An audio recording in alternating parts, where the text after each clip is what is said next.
gabadha Soomaaliyeed ceebteedu in lagu hayn karin lagu guurkoodiina dib loogu qabaay waa safiir kula degan subaxii waagii baryada dalabaad waraaqo walaalkay baa kana adeerkay baa kana abtigay baa kana eedaday baa kana walaalihin alla bayah wiilan eegda wahay midaan ilma abtinahay miduu sii dhalay reer iyo carruur baa jooga reerkaa wuxuu u dumay carruurtaana aan looga fikiraynin gabadhan mas-uuliyadda koobaad ee saaran horta wixii laga faa'iidaya kala laga faa'iideeyo gurigan in la daryeelo uu badbaado baa loogu soo hiran karaa waxna looga faa'iidi karaa dadka waxa ugu dhowna waa ilmaha ay dhashay iyo odayga ay u dhaxday ilmihii inay biiqbiiqaan odaygiina stress caawi seexan waayo waxay u samayn wiilay uu dhalay miday ilma abti ilma adeeryihiin war ninkii markii fayl lagu soo furo aniga safiir maa tahay reerkayagii maxaa loo taray anigii ma rabti dadi rabta reerkayag uu reerkii muxuu yahay wiilaan ilma adeer lahay wiiluu dhalay ilaahay yaa yaqaan ninkani reerkan iyo ilmihiisa wax ka saaran yahay kuwa raggii dhalay ee reerka mas-uuliyaddu ka saareen awal reerkii dhalay mas-uuliyaddu ka saareen awal walaalka haddii ha shaqaysto gabdhuhu waa inay joojiyaan totally 100% daawaadka ay ragga u geenayaan mid baana gabdhaha u sheegay gabadhu ninkeeda hadday ixtiraamto ee dhaqaalayso waxay cod dalab kaga heli lahayd ka badan bay iyada iyo dadkeeda hadduu haya ka helaysaa raggaan idiin sheegaya raggu ixtiraamka iyo dhaqaalaynta iyo dhibka ilaalinta inta lagu dheefsadee lagaga helo waxaana loo baahan yahay lagagama helo marka waxaana loo baahan yahay maanta dhahdo ee berri dhahdo ee beri dambe dhahdo dayro waan soo nacnacayaa buu dhihi ahwada islaamka marka dambe wuxuu qaadanayaa concept ah qofkani dad kalun bay ka fikiraysaa adi waxa ku dhibaya damba kama leh waxa ilmahan dhibaya damba kama leh okay qof aad wax wadaagtaan oo ku qancay wixii isaga dhibaya damba inaadan ka lahayn seesan usii hadlaysaa dadka aad ka hadlaysa iska daayay adiguusan ku rabin markaas waayo naftaad u keentay gabadha Soomaaliyeed ceebta ugu weyn ay leedahay guryahana dumiya reerahana isku dira waa dalabka safiirka weyn ilaahayna waajibka kama dhigin ninkan adiga mas-uuliyaddaada waxaan ahayn mas-uulka ma ah intii kale waa silatu raxim wixii si wanaagsan oo ku xiriirin karo gabadh maanta waxaa la ii sheegayay qoys magaalada degan oo 12 jeer xaajadooda la galay waxaajadu maxay noqotay ninku carruur buu leeyahay meel yar oo dukaan yar buu leeyahay biilkii reerka iyo ilmaha baa mamar ciidi ka gala waxaa la isku laynaya biilkii reerka maaha iyo ilmaha waxaa loo qabto walaalkay hala biilo wey nin habeenkii iska qayila habeenkii oo dhan qayila suuxintuu seexdana duhurkii soo kaca yaa biil loo rabaa maxaa loo sababayaa kuwan inuu gurigu duumo carruurtana kala cararaan ay dhashay kuwan ay dhashay waxbaba kuma hayaan culays safiir markuu waddanka joogo waddan kale dantiibuu u joogaayo maalinka dalabaadkeeda iyo waxaas arabnaa buu dhahaa gabadha Soomaaliyeed waa safiir kula degan maantoo dhan dad kale ay kala hadlay maantoo dhan in ninkii oo maanta soo shaqaynayay oo caawa soo dhacay oo laga yaabo inuu cajisan yahay oo laga yaabo shaqadii iyo xawla iyo isku dhacay stress inuu hayo inuu stress ku sii dhaco seexan waayo waxa oga daran wiilay meel qaraabo ka $100 loo hesho ninka inta aad uga bi'i weyday stresska ka daryeeli weyday dantu kugu haysana kugu fahmi maxay tahay ninkii guursan lahaa Sheekh Maxamed markuu arkay saaxiibadii oo sidaa haysato yaa cayliye marka rag badan oo dadkii dhalinyaradii markaan la sheekaysanay guurka aad wax ku dhigay hebel iyo waxaysa Soomaaliya cadaabka haysta cadaabkan kuma geli karo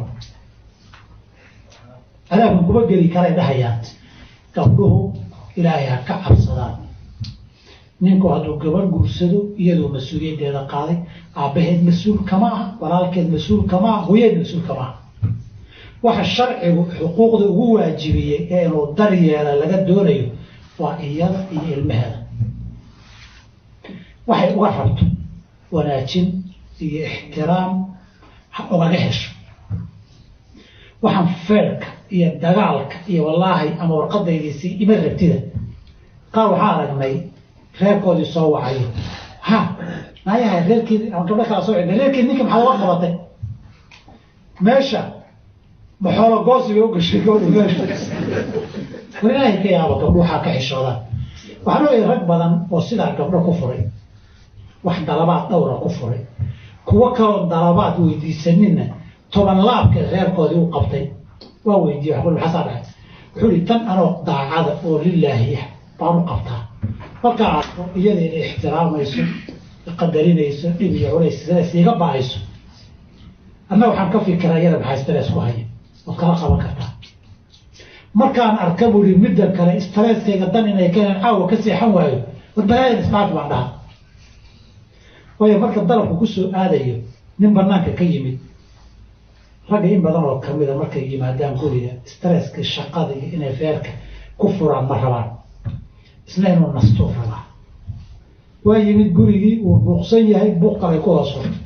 ninkuwa markay waan ku furay leeyahay caadiba maaha maskaxdiisu waa ma dhama nin stress qaba stress loogu daray. warde gabdhow haddii aad rabtaan guriga guryaha inuu dhaqo dee dumintii gurista ka daaya waxaan ilaahay xaq idiin siinin oon lagu waajibinin ninka ha saarina. haddaad yeeshaan ninkan waxayna dee laguma malaha ninkii waxayara ka badan baad ka helaysaan.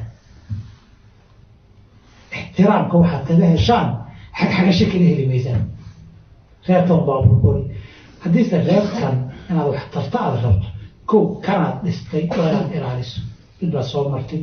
mid baad maalin wax uga tari kan haddaad dumiso adigiina duur cidlaad kusoo dhici kiina wax u tari maysid kuwana waa dumisay ina waad baabiisay maxaa kullu khasaara fi khasaara khasaara fi khasaara. saa darteed ragga dhallinyaradana ha guursadaan gabdhuhuna guryaha si guur ku fudaan lahaa guryahana u jiri lahayaan ha ka shaqeeyaan qaralahaysay. markaan saa idin leeyahay kaysas badan baan galaa yurub magaalaan deganaa waxaa deganay ilaa 112 qoys oo Soomaali ah 90 qoys gartooda waan galay oo kamid ah 90 kaan galay 80% qaraabo xoolo in loo diro la rabo gabadha buuq ka bilowday. markaa saalay waxaan rabaa inaan idhaahdo inaad experience baan u leeyahay ilaa haddana kaysaska waa gaar jooga si ragga wax looga helo sidan ma aha ay gabdhuhu dhaqmayaan. waa sidaa kalena idin tilmaamay dadan ninka daryeelin oodan dhibka uga baqin oodan dhaqaalaysan ilmahaaga aabi ninka adiga mas-uuliyadaada iyo daryeelkaaga ka shaqaynayay daryeelkaaga muxuu ku fadhi idinka waaweyn baa isu timaadeen dan baad wadaagteen haddaadan daryeelin ku daryeeli maayo. qofka haddaad caydo isna ku caayi haddaad erey wanaagsan ku dhahdan erey wanaagsan kugu jawaab haddaad daryeesho ku daryeeli haddaad dan ka geli weydo dan kaa geli maayo. imaa maanta waxaan ku lahaa maxaa wada soconay baa su-aal bay weydiiyeen horta dadka Soomaaliyeed markay yar weynaadaan maxay u guursadaan naag labaad bay dhaheen niman bay ahaayeen waxaan ku weydiiyey su-aashan su-aal rageed mehe waa su-aal dumare yaa idiin soo dhiibi.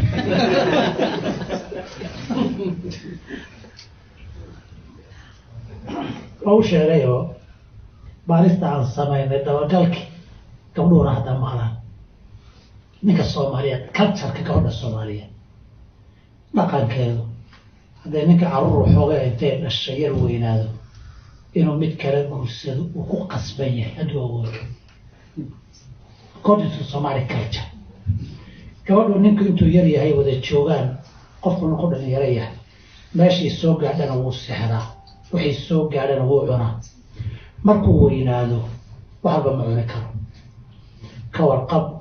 iyo daryeel buu u baahan yahay. intaa uu xoogga badnaa way kashkashlayn carruurteeda waa weynaan ninkii carruurtay kaga mashquuli aabihin cashada u geeye mar dambe alla war carruurta qorac kuma keeniyaan aabihin maxay u geen weydeen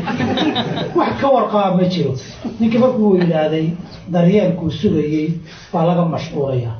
wuxuu ku qancaya inuu dayacan yahay cid ka warqabta iyo marka dambe carruurtii waxaa la dhihiba waraan dharkii la dhaqay alla qamiiskii laguma keeninaya wada nin aan dharkiisa laga warqabin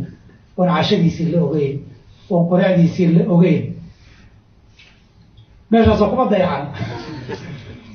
waa inuu wax kala daydayo meelba loo intii muddo aan la daryeelo laga warqabo inuu daydaya cultureka gabadha Soomaaliyeed odaygii oo jooga baa gabadheedii weynaatoo la guursanayay ama dhalaysay bisha 9aad markay gasho gabadheedii aad ilaahay ka soo gulbixiso odaygii kaga tagtay lama yaqaan inta markay bisha sanadkan bilaha gabadha aado gabadha markay walacdayna way aaday markay umuleysay oo gulbixintiina way aaday mid kale aroos leena way aaday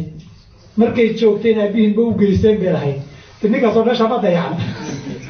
ninka haddii uu arkay inuu dayacan yaho wax ka warqababa jirinoo nin walbeer lagaa warqabaya raadsan yidhaahdo yaa ku kalifay bulshooyinka kale ina la mid maaha ninka ay gabadhaad u qabaayay dar yeesha ay ka warqabto xataa isagoo weynaaday 70% ma guursadaan 70% ma guursadaan ragga Soomaaliyeed culture-ka Soomaaliyeed ee hooyooyinka iyo Soomaaliyeed ay ilmihi iyo gabdhaha intay ku mashquulsho isagaan waxba loo ogeyn baa qayb ka ah baan ku yiri idinkuna fariisaad sameeyo daba galbilay tawfiiq barakallahu fiik barakallahu jazakallahu barakallahu waxaan malayna caawa wixii ka dambeeyay gabdhiina waa laydin canaan magaalada iskaabuloo ka yareey